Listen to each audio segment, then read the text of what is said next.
Chairman P T آئی کے بھانجے حسان نیازی کا case فوجی عدالت منتقل۔ پولیس کا کہنا ہے حسان نیازی کو کوئٹہ سے راولپنڈی منتقل کیا گیا۔ حسان نیازی کا ملٹری کورٹ میں ٹرائل ہوگا۔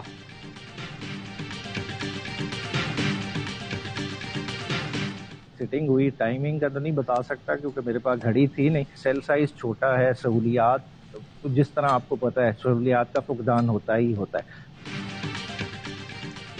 چیئرمین پی ٹی آئی سے اٹک جیل میں عمیر نیازی ایڈوکیٹ کی ملاقات۔ عمیر نیازی نے بتایا چیئرمین پی ٹی آئی کا سیل چھوٹا ہے، سہولیات کا فقدان ہے، سپرنٹینڈنٹ جیل ملاقات سے متعلق عدالت کا حکم نہیں مان رہے۔ 180 سے زائد مقدمات ہیں لیکن وکلا کو ملنے کی اجازت نہیں۔ لیگل ٹیم سپرنٹینڈنٹ جیل کے خلاف توہین عدالت درخواست دے گی۔ عدالتی آرڈر میں اڈیالہ جیل لکھا ہے لیکن اٹک میں رکھا ہوا ہے۔ انتخابات 90 دن میں نہیں ہو سکتے۔ الیکشن کمیشن نے مقررہ وقت پر انتخابات ناممکن قرار دے دیے۔ نئی مردم شماری پر حلقہ بندیوں کے لیے 4 مہینے کا وقت لگے گا۔ شیڈیول جاری کر دیا۔ ملک بھر میں 8 ستمبر سے 7 اکتوبر تک حلقہ بندیاں کی جائیں گی۔ حلقہ بندیوں کی ابتدائی اشاعت 9 اکتوبر کو ہوگی۔ حلقہ بندیوں کے خلاف اپیلیں 10 اکتوبر سے 8 نومبر تک کی جا سکیں گی۔ الیکشن کمیشن کے مطابق 10 نومبر سے 9 دسمبر تک حلقہ بندیوں پر اعتراضات پر فیصلے کرے گا۔ 14 دسمبر کو حلقہ بندیوں کی حتمی اشاعت کی جائے گی۔ الیکشن کمیشن نے صوبائی حکومتوں اور ادارہ شماریات سے بھی معاونت طلب کر لی۔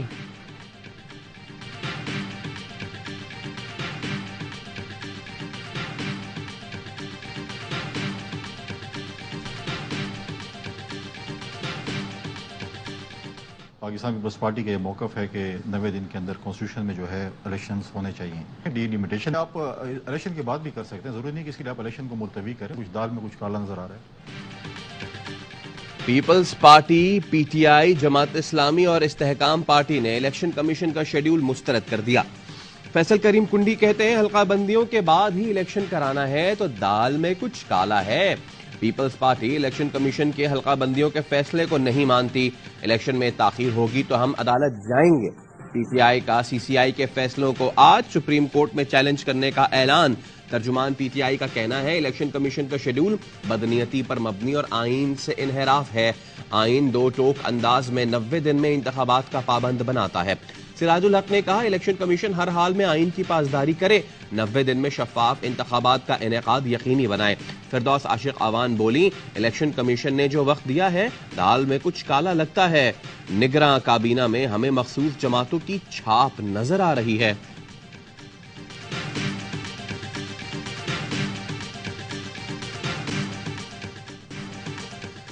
آئین میں واضح ہے الیکشن 90 دن کے اندر کرانے ہیں۔ بیرسٹر علی ظفر کہتے ہیں قانون بلڈوز کر کے الیکشن کمیشن کو اختیار دیا گیا۔ آئین میں ہے کہ صدر و وزیر اعظم کی ایڈوائس پر قومی اسمبلی تحلیل کرے تو صدر نے ہی الیکشن کی تاریخ دینی ہے۔ عابد زبیری نے کہا صدر مملکت آئین کے آرٹیکل 48 کے شق 5 کے تحت 90 روز میں الیکشن کی تاریخ دینے کے پابند ہیں۔ سابق سیکرٹری الیکشن کمیشن کنور دلشاد کہتے ہیں حکومت نے آئین کے تحت قومی اسمبلی تحلیل کی، اب صدر الیکشن کی تاریخ دینے کے مجاز نہیں۔ اختیارات الیکشن کمیشن کو منتقل کر دیے گئے، ایڈوائس صدر کو بھیجی گئی، دستخط ہو گئے، اب صدر مملکت خاموشی اختیار کریں گے۔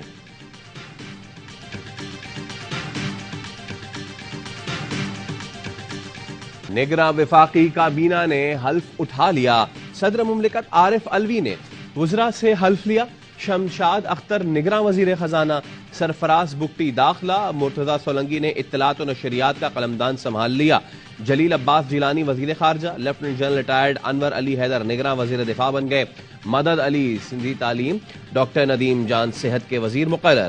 احمد عرفان اسلم قانون اور موسمیاتی تبدیلی، محمد علی توانائی اور پیٹرولیم کے امور دیکھیں گے۔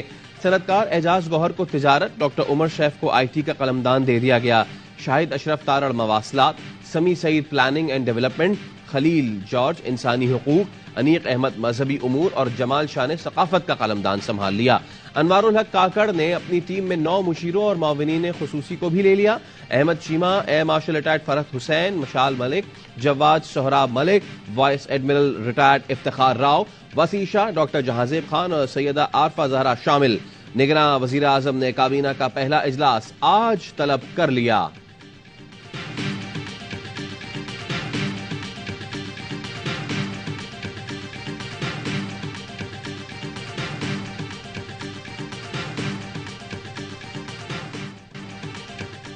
جڑاوالا میں توہین مذہب کے 2 مرکزی ملزم گرفتار، دونوں سگے بھائی ہیں۔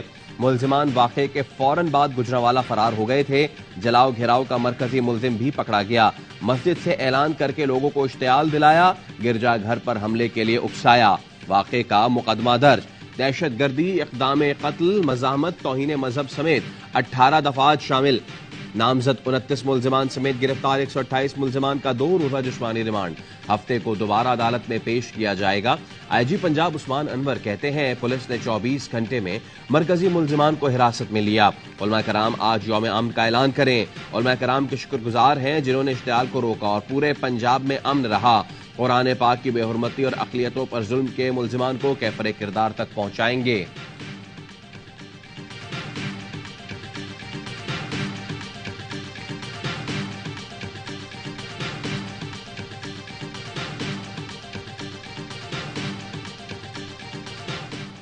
جڑاوالا جیسے واقعات کی کوئی گنجائش نہیں۔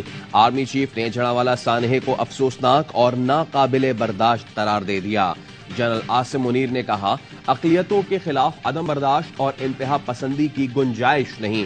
تمام شہری بلا تفریق مذہب، جنس، ذات ایک دوسرے کے لیے برابر ہیں۔ کسی کو قانون ہاتھ میں لینے کی اجازت نہیں دی جائے گی۔ جرائم کے مرتکب افراد کو انصاف کے کٹہرے میں لایا جائے گا۔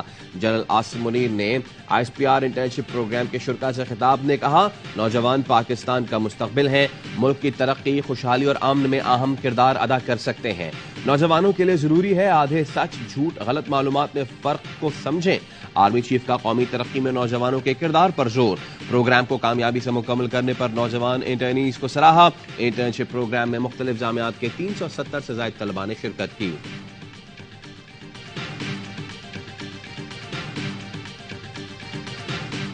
دکھ کی بات یہ ہے کہ جس نے بھی یہ کوشش کی وہ بڑی پلان کر کے کی کہ تاکہ پورے ملک میں آگ لگ سکے، ہمارا آپس میں اتحاد کو خراب کرے۔ یہ ہمارا آپ سے وعدہ ہے 3-4 دن کے اندر میرا یہ فرض ہے کہ جو آپ کا نقصان ہے وہ پورا کرنا ہے اور اس کو ویسے کا ویسا ریسٹور کرنا ہے جیسے تھا۔ جڑاوالا واقعہ ملک بھر میں آگ لگانے کی منصوبہ بندی تھی۔ نگراں وزیر اعلیٰ پنجاب محسن نقوی کی پریس کانفرنس، کہا جو نقصان ہوا اسے 4 دن کے اندر پورا کریں گے، ہم سب مل کر سازش کو ناکام بنائیں گے۔ بشپ ندیم کامران نے مطالبہ کیا کہ اعلیٰ سطح تحقیقات کے لیے کمیشن قائم کیا جائے، ذمہ داروں کے خلاف سخت کارروائی کی جائے۔ آج بشپ سیباسٹین شاہ نے کہا ہمیں سکھایا جاتا ہے ہم 96% مسلم بہن بھائیوں کے درمیان رہتے ہیں، کوئی مسیحی قرآن پاک کی بے حرمتی کرنا تو دور اس بارے میں کچھ کہنا بھی گوارا نہیں کر سکتا۔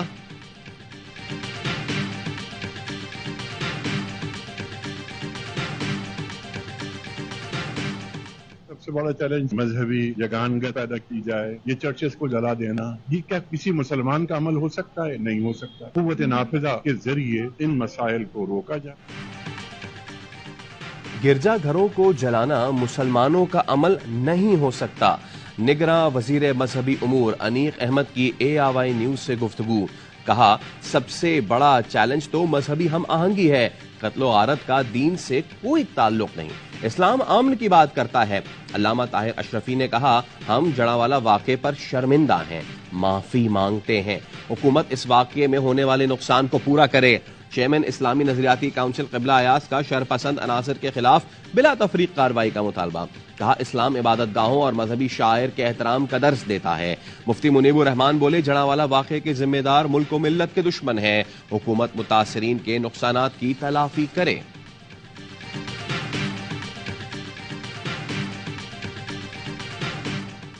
وفاق المدارس العربیہ پاکستان کی مجلس عاملہ اور مجلس شورا کا اجلاس، مولانا مفتی تقی عثمانی کی زیر صدارت اجلاس میں قائدین کی سانحہ جڑاوالا پر گہری تشویش کا اظہار، مسیحی برادری کی بستی کو نظر آتش کرنے کی پرزور مذمت، واقعات کو اسلامی تعلیمات کے منافی قرار دے دیا۔ بیان میں کہا بروقت قانونی کارروائی کی جائے تو بہت سے سانحات سے بچا جا سکتا ہے۔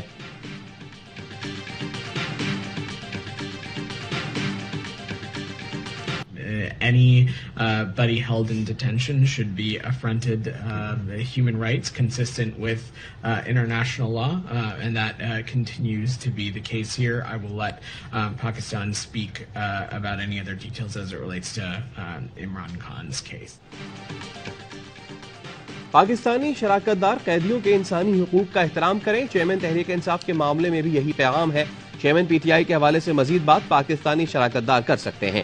امریکی محکمہ خارجہ کے نائب ترجمان ویدانت پٹیل کہتے ہیں پاکستان کی عبوری حکومت کے ساتھ کام کرنے کے منتظر ہیں۔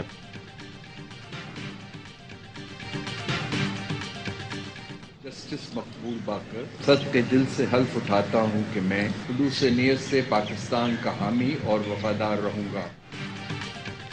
سندھ کے نگراں وزیر اعلیٰ جسٹس ریٹائرڈ مقبول باقر نے حلف اٹھا لیا۔ گورنر سندھ کامران ٹیسوری نے نگراں وزیر اعلیٰ سے حلف لیا۔ سبکدوش ہونے والے وزیر اعلیٰ سندھ مراد علی شاہ کو الوداعی گارڈ آف آنر پیش کیا گیا۔ نگراں صوبائی کابینہ کی تقریب حلف برداری آج گورنر ہاؤس میں ہوگی۔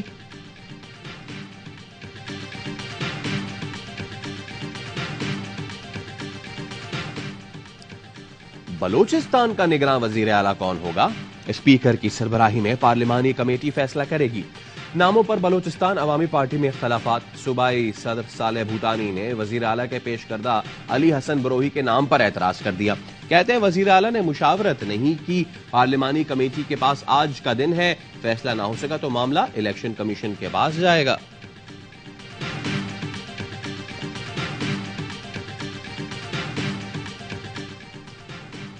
الیکشن کمیشن کی پنجاب کی نگراں حکومت کو وارننگ۔ نگراں صوبائی حکومت بڑے اقدامات سے متعلق فیصلے لے رہی ہے، نگراں حکومت پالیسی سے متعلق بڑے فیصلے نہیں لے سکتی۔ الیکشن کمیشن کا نگراں وزیر اعلیٰ اور چیف سیکرٹری کو خط واضح کر دیا، نگراں حکومت کا کام صرف ڈے ٹو ڈے افیئرز چلانا ہے۔ ڈپٹی کمشنرز گرین بیلٹ پر ہاؤسنگ سوسائٹیز کو این او سی دے رہے ہیں، یہ کام نگراں حکومت کا نہیں، صرف منتخب حکومت ایسے فیصلے کر سکتی ہے۔ ہاؤسنگ سوسائٹیز کو این او سی دینا فوری طور پر بند کیا جائے۔ الیکشن کمیشن توقع کرتا ہے نگراں حکومت آئین اور قانون کے مطابق فیصلے کرے گا۔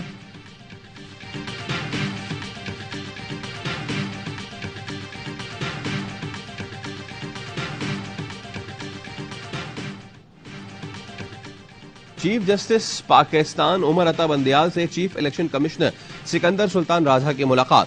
گزشتہ روز سپریم کورٹ میں ہونے والی ملاقات 2 گھنٹے جاری رہی۔ ملک میں عام انتخابات کے معاملے پر گفتگو کی گئی۔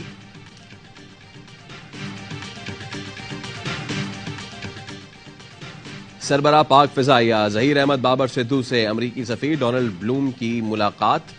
عالمی صورتحال اور نئے ابھرنے والے علاقائی سلامتی کے چیلنجز پر تبادلہ خیال۔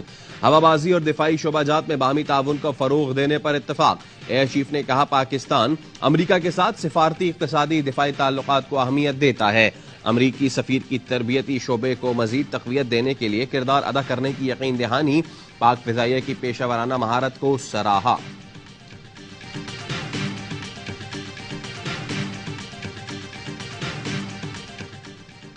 ڈیرہ مراد جمالی میں کرنٹ لگنے سے 5 افراد جاں بحق۔ پولیس کے مطابق جاں بحق افراد میں میاں بیوی، 2 بیٹے اور گھر آیا مہمان شامل ہیں۔ ڈی ایچ کیو اسپتال میں ضابطے کی کارروائی کے بعد لاشیں ورثاء کے حوالے کر دی گئیں۔ خیرپور میں 10 سالہ گھریلو ملازمہ کا مبینہ قتل۔ ملزم پیر اسد اللہ شاہ کو 4 روزہ جسمانی ریمانڈ پر پولیس کے حوالے کر دیا گیا۔ بچی کی موت جس کمرے میں ہوئی اسے کرائم سین ڈکلیئر کر دیا گیا۔ عدالت نے پولیس کو بچی کی قبر کشائی کی اجازت دے دی۔ پوسٹ مارٹم کے بعد لاش کے سیمپل لیبارٹری بھیجے جائیں گے۔ مقدمے میں نامزد ملزمہ ہنا شاہ کی Sindh high court Sukkur bench سے حفاظتی ضمانت منظور۔ سینئر صحافی جان محمد مہر کے قتل میں ملوث ایک اور ملزم منور مہر گرفتار۔ گرفتار ملزمان کی تعداد 3 ہو گئی۔ جان محمد مہر قتل کیس میں 12 معلوم اور 3 نامعلوم افراد نامزد ہیں۔ جان محمد مہر کے قتل کے خلاف عمر کوٹ میں صحافیوں کا احتجاج۔ صحافی کے قاتلوں کی گرفتاری کے لیے دادو میں احتجاجی مظاہرہ۔ شکارپور میں بھی صحافیوں نے پریس کلب کے سامنے احتجاج کیا۔ گھوٹکی میں بھی صحافی جان محمد مہر کے قتل کے خلاف مظاہرہ۔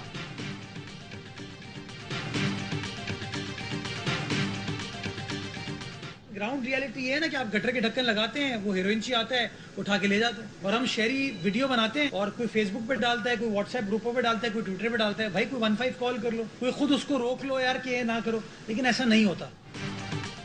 کراچی میں کھلے گٹر معصوم زندگیوں کے لیے موت کا منہ بن گئے۔ میئر کراچی مرتضی وہاب کہتے ہیں ہم گٹروں پر ڈھکن لگاتے ہیں، ہیروئن چوری کر لیتے ہیں۔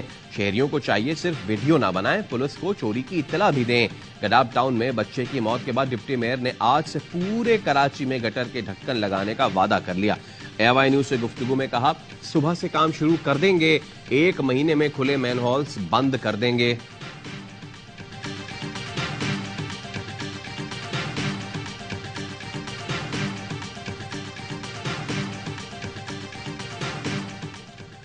ریاض میں ایرانی وزیر خارجہ کی سعودی ہم منصب شہزادہ فیصل بن فرحان کے ساتھ پریس کانفرنس. حسین امیر عبداللہیان نے کہا ایرانی صدر ابراہیم رئیسی جلد سعودی عرب کا دورہ کریں گے. سعودی وزیر خارجہ نے ورلڈ ایکسپو 2030 کے لیے ایرانی حمایت کا شکریہ ادا کیا.